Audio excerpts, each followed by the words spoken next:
Monsieur le Président, on va maintenant débuter la séance ordinaire. Deux conférences aujourd'hui avec deux orateurs belges que je vous laisse le soin d'introduire. Le premier d'entre eux va aborder un thème qui peut, a priori, faire assez froid dans le dos. Merci beaucoup. Donc, effectivement, notre orateur est le médecin lieutenant général Pierre Nerings, membre de notre compagnie. Le lieutenant général Pierre Nerings a débuté sa carrière comme médecin militaire en appui des forces belges en Allemagne au sortir de sa formation académique à l'UCL Louvain. Après un premier déploiement en opération extérieure, confronté pour la première fois aux pathologies de guerre, le docteur Nerings s'est orienté vers la médecine d'urgence et la gestion des catastrophes, domaine dans lesquels il a contribué à l'enseignement, à l'UCL, à la KUL et à l'ULB. Au terme de plusieurs opérations sur tous les continents, le général Nerings est devenu le directeur de l'hôpital militaire Renastrid de Neder-Overenbeek depuis 6 années, où il a géré de nombreux projets de recherche dans les niches spécialisées de l'hôpital militaire, dont la compagnie a déjà pu entendre un exposé concernant la phagothérapie. Il a ensuite été nommé commandant des unités médicales opérationnelles, récemment nommé au grade supérieur. Il est maintenant en charge de la politique de santé au sein de la défense belge.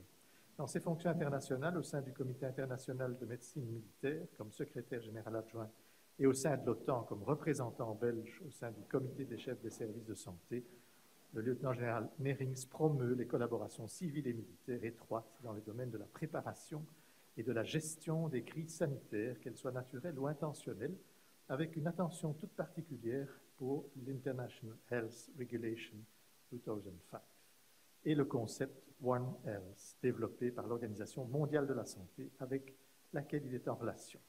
Dans ce contexte, le médecin lieutenant général Nerings va nous entretenir d'un sujet presque d'actualité, un incident biologique étrange en Belgique. Sommes-nous prêts? Vous avez la parole. Merci, Monsieur le Président, Monsieur le Secrétaire perpétuel, Mesdames et Messieurs les professeurs. Merci de m'accueillir aujourd'hui pour évoquer un sujet qui pourrait paraître sensible, mais l'exposé que je vais vous donner est déclassifié, ne contiendra pas de secret d'État. Quelques remarques personnelles qui vont m'engager moi et pas nécessairement les organisations auxquelles j'appartiens.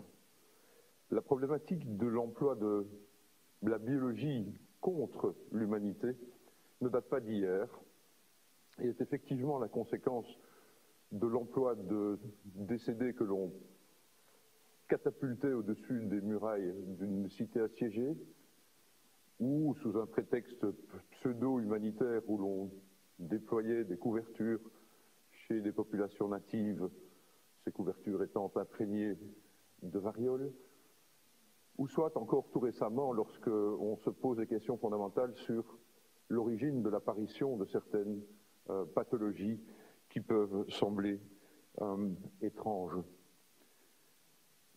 Ce graphique presque esthétique reprend un certain nombre de grandes manifestations. Je pense qu'il manque en intermédiaire tous ces petits événements qui ont mené à des décès ou à des pathologies sérieuses à l'origine d'un agent biologique inconnu. Était-ce à ce moment-là intentionnel? Était-ce une réémergence? Était-ce une émergence?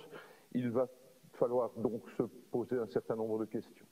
En 2001, au moment où les attaques à l'anthrax sont faites aux États-Unis, il y a un groupe de spécialistes qui se penchent sur la question du contrôle des infections à grande échelle et de l'épidémiologie à grande échelle, et ils publient une énorme brique qui comporte un certain nombre de recommandations pour pouvoir faire face à ce que l'on appellera un désastre biologique qui prendrait la forme d'une action à caractère bioterroriste ou qui prendrait un caractère de réémergence ou d'émergence d'une pathologie infectieuse, voire même d'une pandémie. Nous sommes donc en 2009 et ces spécialistes identifient un certain nombre de domaines qui sont concernés par un travail à fournir dans le cadre d'une planification partant d'une analyse de risque qui définit des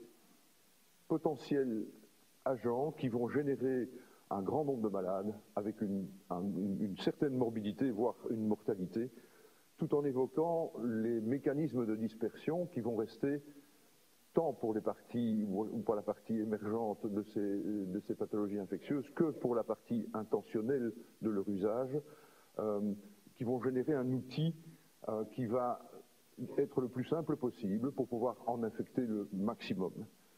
Quelles sont donc les solutions qu'il propose à l'époque dans cette fameuse publication? C'est une préparation des communautés, une préparation tant au niveau politique, tant au niveau de la communauté médicale, mais avec l'impact majeur que ce type de situation peut mener au plan économique ou au plan industriel et au plan des populations.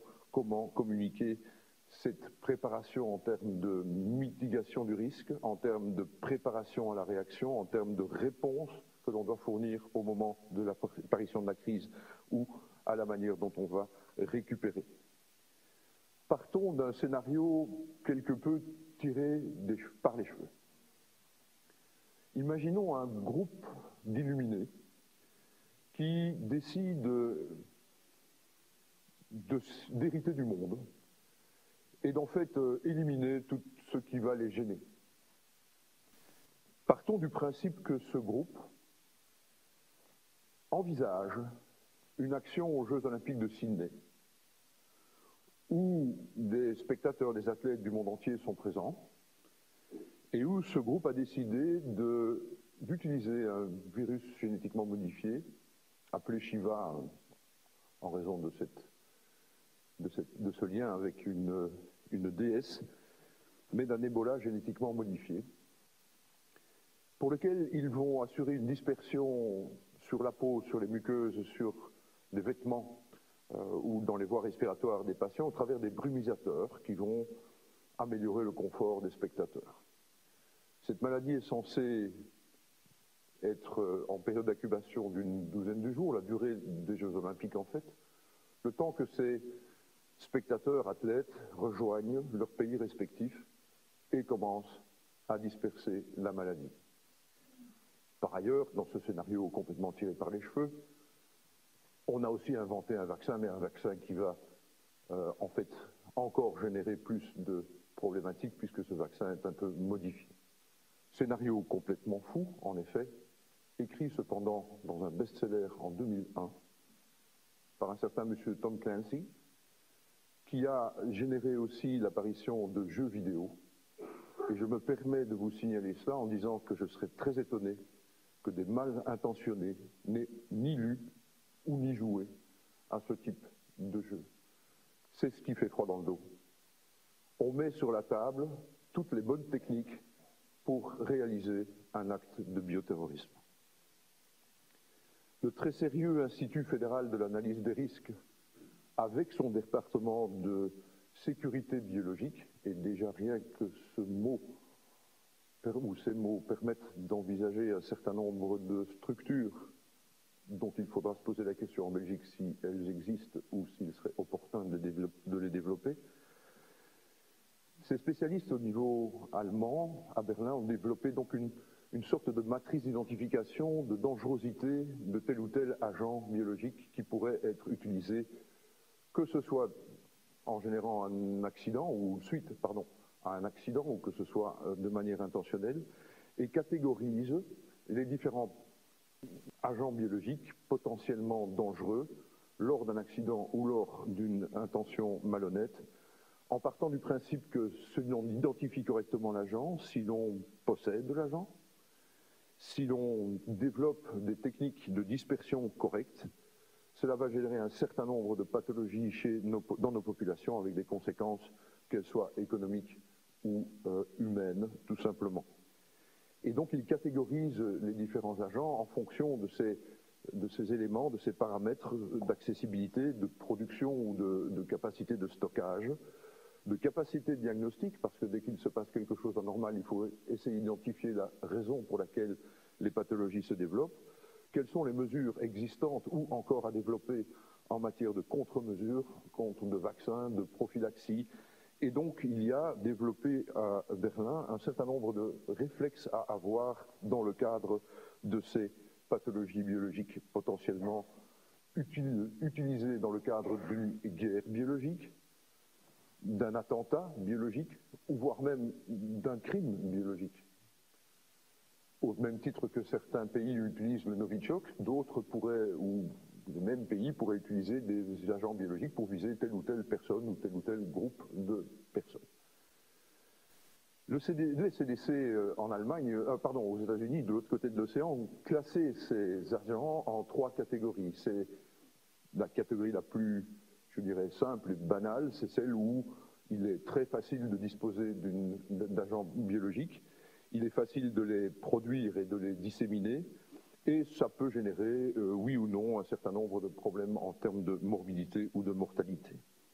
La deuxième catégorie est celle où on monte un peu d'un cran, et ce que nous appelions à l'époque, dans le monde militaire, les fameux 12 salopards, on voit que la liste peut quand même s'améliorer, je dirais, ou se compléter en termes d'agents potentiellement bizarres, pour aboutir évidemment au troisième élément, qui sont les éléments les plus dangereux que l'on évoque avec l'anthrax, que l'on évoque avec le botulisme, avec la peste, avec la variole et d'autres fièvres hémorragiques. Attardons-nous quelque peu sur la problématique de la variole. C'est un sujet qui a mené à des publications quantitativement énormes depuis le XVIe siècle, le XVIIIe siècle, au moment où on évoque ces cas de variole dans les quartiers de Londres, jusqu'à tout récemment, pas plus tard qu'un mois, de comparer un petit peu ce que l'on a fait en termes de vaccination pour la variole in illo tempore et de ce qui est en cours pour l'instant en termes de vaccination contre la maladie et contre le SARS-CoV-2. Mais quels sont les documents publics en Belgique qui traitent de la variole? En 2001, les professeurs Contant de Smither et Goubeau publient un avis du Conseil supérieur d'hygiène concernant la vaccination et les mesures annexes contre la variole en Belgique. Ils recommandent une identification précoce, ils suggèrent un certain nombre de plans d'intervention à différents niveaux, ils insistent sur la nécessité d'unicité de commandement, de stratégie vaccinale, d'un choix d'un vaccin moderne, de groupes de vaccinateurs formés, de personnes où ils suspectent que les personnes déjà vaccinées ne sont plus vraiment protégées. Ils demandent donc un programme d'information et de formation du corps médical. Ils insistent sur le contrôle sanitaire aux frontières et sur la surveillance de l'importation de ces pathologies, en recommandant fortement ces réserves stratégiques de vaccins, en suggérant aussi de viser des groupes cibles à vacciner prioritairement, à savoir les personnels de santé, les personnels d'urgence et les personnels de gestion de crise, dès qu'un cas certain de variole est signalé en Belgique. Changez maintenant le mot variole par n'importe quel des agents que j'ai mentionnés précédemment, voire utilisons SARS-CoV-2 à la place de variole. Les recommandations de 2001 sont toujours d'actualité. En 2015, les professeurs Neve et Van Laten répondent à la ministre de la Santé répondent à la question qui demandait faut-il prolonger ou pas la suspension vaccinale contre la variole en Belgique. La recommandation du Conseil supérieur de la santé en 2015 est de dire ok, c'est opportun de prolonger la suspension, mais je voudrais quand même attirer le Conseil supérieur de la santé souhaite quand même attirer l'attention de la ministre sur le fait que ça peut réapparaître. Il signale qu'il y a en fait 2 labos qui font de la recherche.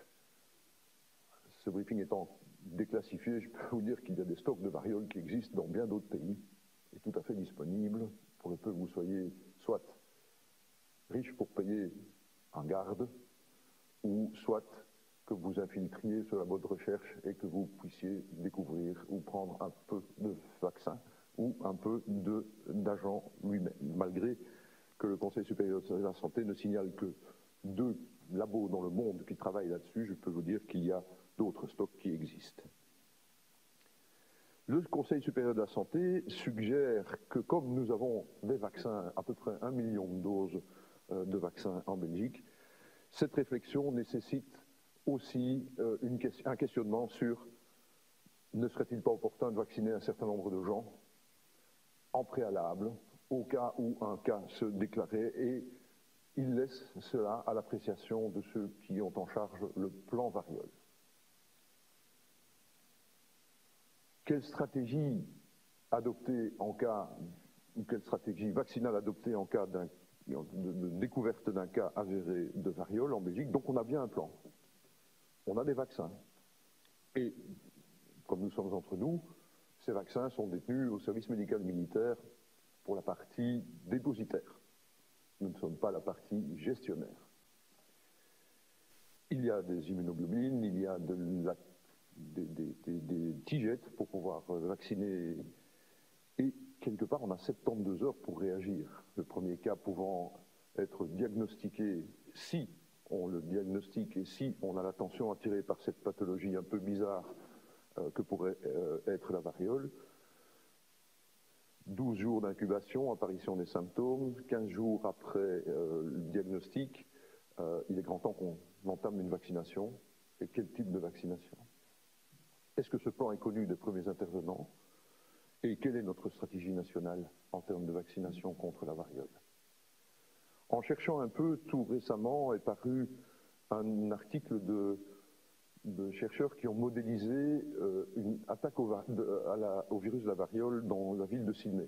5 millions et quelques habitants, avec une approche par tranche d'âge infecté, par quartier infecté. Et ils simulent un certain nombre de modèles, ils utilisent un modèle mathématique pour simuler cette attaque, et ils envisagent 3 types différents de stratégies selon le modèle qui serait, réellement observé. Il s'agira soit d'une vaccination ciblée vers certains groupes, soit d'une vaccination en anneaux. D'abord un petit groupe de vaccinés qui vaccine un autre groupe de vaccinés, qui vaccinera encore un autre groupe de patients devant être protégés. Ou bien, clairement, une stratégie de vaccination de masse. Mes collègues médecins militaires français, certains sont vaccinés contre la variole, constituent la première équipe ou les premières équipes qui vont continuer à disperser le vaccin chez des soignants, mais même si ces militaires ont déjà été initialement vaccinés, ils constituent la première équipe d'intervention. C'est ce qu'on signale dans la stratégie 2 du Ring Vaccination, un choix à faire qui, en tout cas dans le monde médical militaire, n'a pas été suggéré. Mais est-ce que le prochain accident biologique dans notre pays sera la variole? Et en posant cette question-là, est-ce qu'il nous faut un plan pour chaque agent? Je pense que, comme il y a 10 jours, le Premier ministre l'a signalé, comme le gouvernement envisage d'écrire une stratégie pour la sécurité nationale, je me permets de penser qu'un complément pourrait être dans notre pays développé qui concernerait une stratégie de sécurité biologique nationale. Et lorsqu'on creuse cette idée, on constate que l'exemple britannique datant de janvier 21, donc c'est aussi tout récent, permet d'identifier par une méthode Delphi un certain nombre de questions qui intéressent 6 domaines ou 6 catégories qui sont interconnectées. Il s'agira des nouvelles technologies en biologie, il s'agira de la menace des maladies et du développement des pathologies en tant que telles, il s'agira de l'analyse des espèces invasives, parce que ces espèces invasives vont peut-être introduire quelque chose qui va détruire notre biodiversité, nos cultures, ou voire même la santé humaine, ou par effet secondaire la santé humaine, et la sécurisation de nos capacités d'analyse et de recherche dans le domaine de la biologie qui évolue, ou des biotechnologies qui évoluent, tout en sachant que, oui, certains sont encore peut-être là encore avec de très mauvaises idées ou de très mauvaises intentions. On ne maîtrise pas tout ça. Tout ça devant s'intégrer dans une politique beaucoup plus globale qui doit être communiquée. Cette publication est fort intéressante. Je ne voudrais pas rentrer dans trop de détails, juste insister sur cette notion de pathologie nouvelle qui apparaîtrait par importation de ces espèces étrangères invasives, qu'elles soient au niveau des plantes, et que ce soit au niveau des animaux ou que ce soit au niveau des pathologies humaines. C'est un point pour lequel nous avons développé en Belgique un certain nombre de surveillances en collaboration avec CNSANO, l'ancien Institut de santé publique, avec nos universités, pour pouvoir surveiller les points d'entrée et d'essayer de dépister là les éventuelles nouvelles espèces qui pourraient mener à des développements bizarres de pathologies que l'on n'a pas l'habitude de rencontrer. Un dernier élément que je mettrai en avant de conclure, c'est que la sécurité biologique doit aussi se traduire par une autre perception de la menace. La Belgique est un nid d'espions, et pas uniquement à cause de la dangerosité de son armée.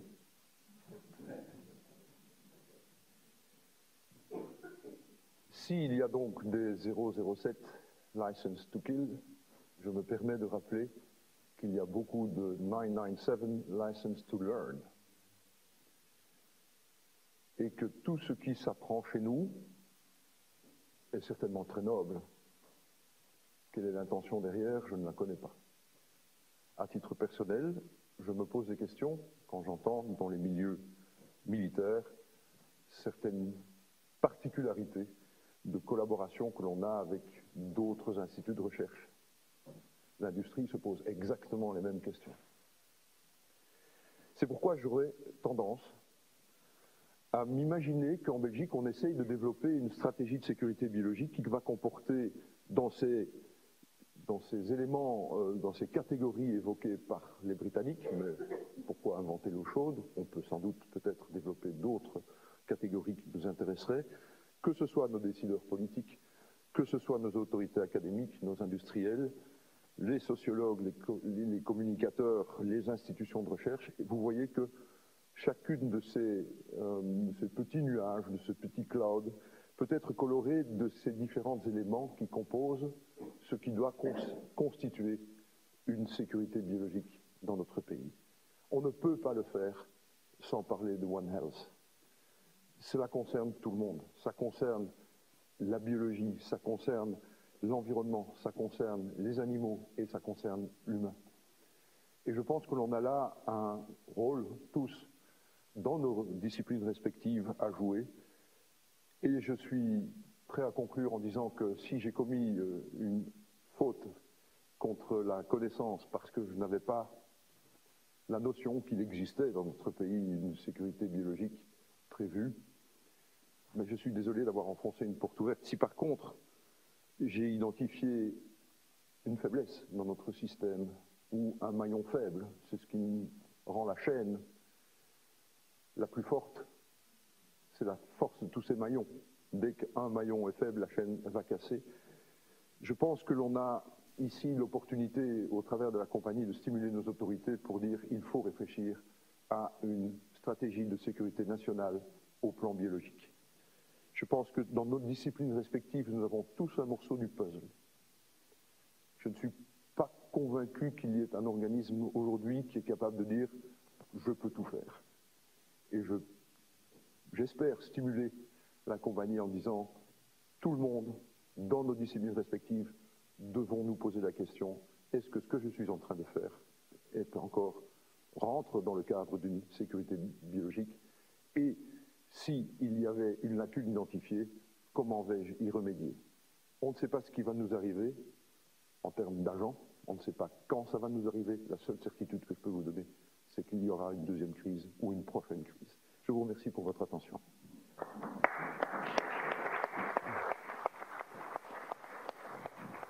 Lieutenant général, restez peut-être encore quelques instants, si vous avez encore quelques minutes pour nous.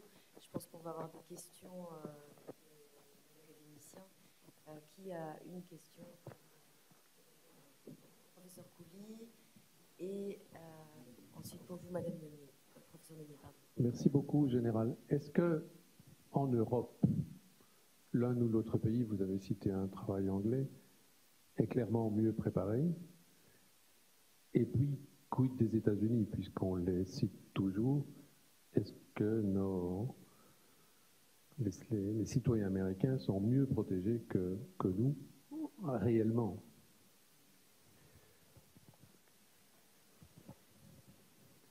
Une réponse de breveté d'état-major.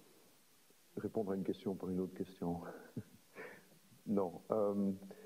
Il y a des pays mieux préparés qui ont déjà autour de nous constitué des groupes. Et l'exemple à Berlin est un des exemples où l'on a constitué un bureau fédéral de l'analyse des risques et pour lequel un département de sécurité biologique existe.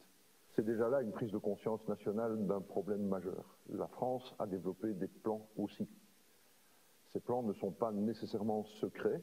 Il est vrai qu'on ne va pas vendre l'endroit où se trouvent les vaccins, parce que comme ce sont des vaccins de la génération antérieure, c'est encore des vaccins avec des virus atténués, dont on pourrait faire mauvais usage. Donc d'autres sont plus près que nous. Mais il faut reconnaître que le SARS-CoV-2 a démontré que tous ces plans ne sont pas nécessairement fonctionnels. On peut avoir écrit tous les plans qu'on veut, je crains que la première victime de la guerre, ce sera le plan. Je pense qu'il faut que l'on fédère des spécialités qui vont intervenir au moment et que l'on ait préparé un certain nombre de choses à l'avance, c'est indispensable. Mais quand vous comparez les États-Unis ou quand vous demandez ce qui se passe de l'autre côté de l'océan, ben, regardez pour le SARS-CoV-2, ils sont dans la même misère que nous. Donc ils ne sont pas plus. Par contre, dès que l'on va parler d'anthrax ou de toxines botulinques, là, ils ont clairement une avance sur nous en termes de préparation, en termes de national stockpiling. Aussi peut-être parce qu'une partie des agents se trouve déjà chez eux. Professeur Françoise Ménis. Merci pour cette excellente présentation. Ma question rejoint celle de Pierre Coulis. Au lieu de chaque pays réinventer la roue, tout à fait d'accord pour initier quelque chose, mais à l'échelle européenne, est-ce qu'on ne pourrait pas mettre ça à l'agenda de la FEAM et qu'au moins toutes les fédérations d'académies européennes essaient d'activer un plan européen, soit par la FEAM, soit par la Commission européenne, mais qu'on n'essaie pas de chacun réinventer la roue de notre côté? Merci, professeur. Je pense que là, nous rejoignons l'initiative qui a été prise par la Fédération européenne des académies de médecine récemment, pour laquelle notre académie a transmis le nom du professeur Goldman et le mien pour intervenir dans ce qui a été le développement de l'unité HERA, hein, Health Emergency Response Authority, au niveau de la commission, donc authority, pas an agency. Et donc nous avons contribué, il y a encore une action qui va se produire maintenant sur comment vont-ils matérialiser ça au niveau européen, de sorte à pouvoir presque imposer, puisqu'il s'agira d'une autorité au niveau de la commission, pour imposer aux pays de développer leur propre stratégie. On ne peut pas le faire nous tout seuls, mais il ne faut pas non plus attendre que l'Europe le fasse pour nous. Et je pense que là, il y aura une pression européenne qui va arriver. Ça me semble très clair dans le futur, mais ça nécessite de notre part d'être un tout petit peu plus proactif que ce que l'on a été jusqu'ici.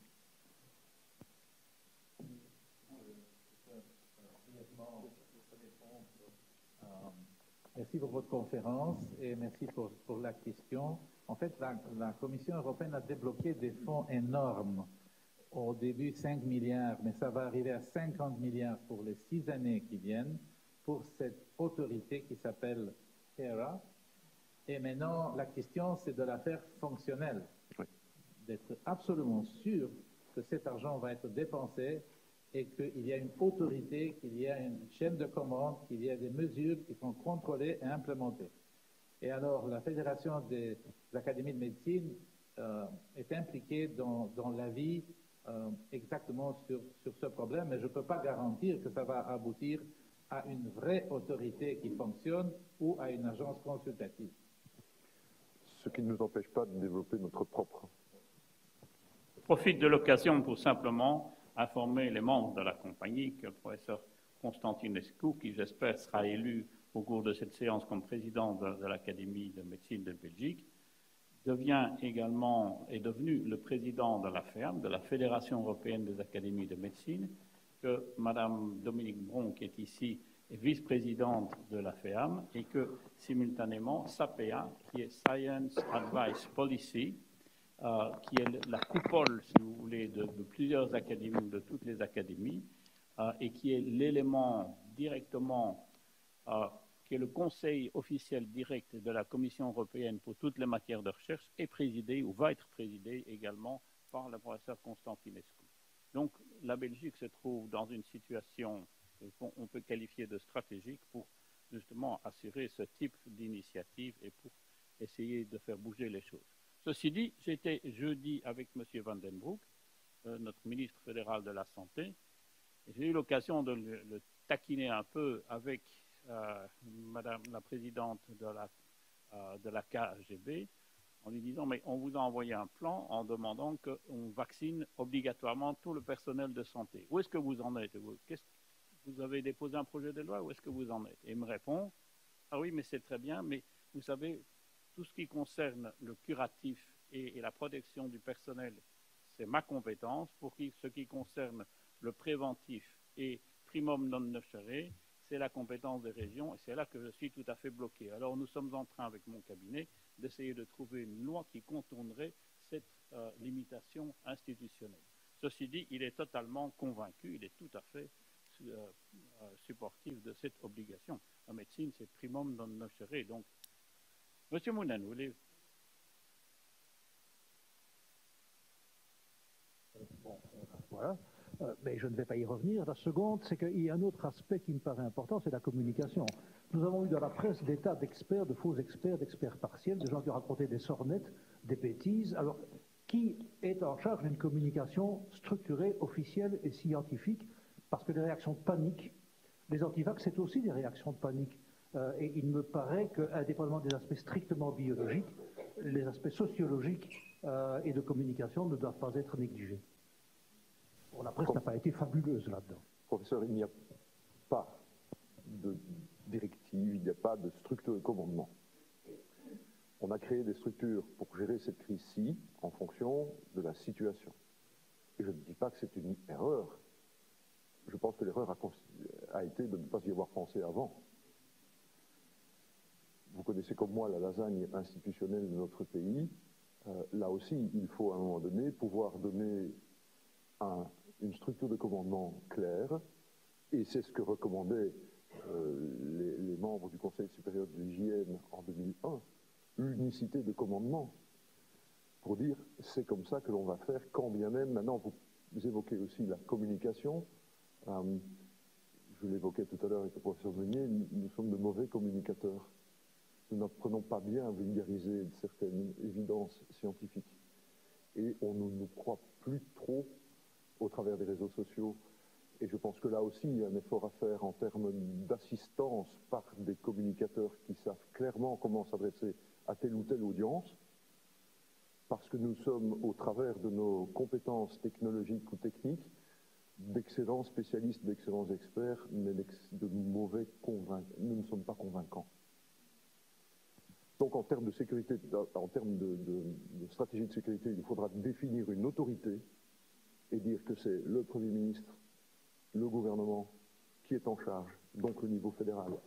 Qu'en pense qui que ce soit au niveau des régions, c'est comme ça qu'on va fonctionner. Et en termes de communication, là, notre communauté scientifique doit s'entourer de communicateurs et de sociologues pour savoir comment s'adresse-t-on. Le professeur Klimek évoquait le sida en Afrique. On ne parle pas du sida en Afrique de la même manière qu'on parle du sida à Bruxelles.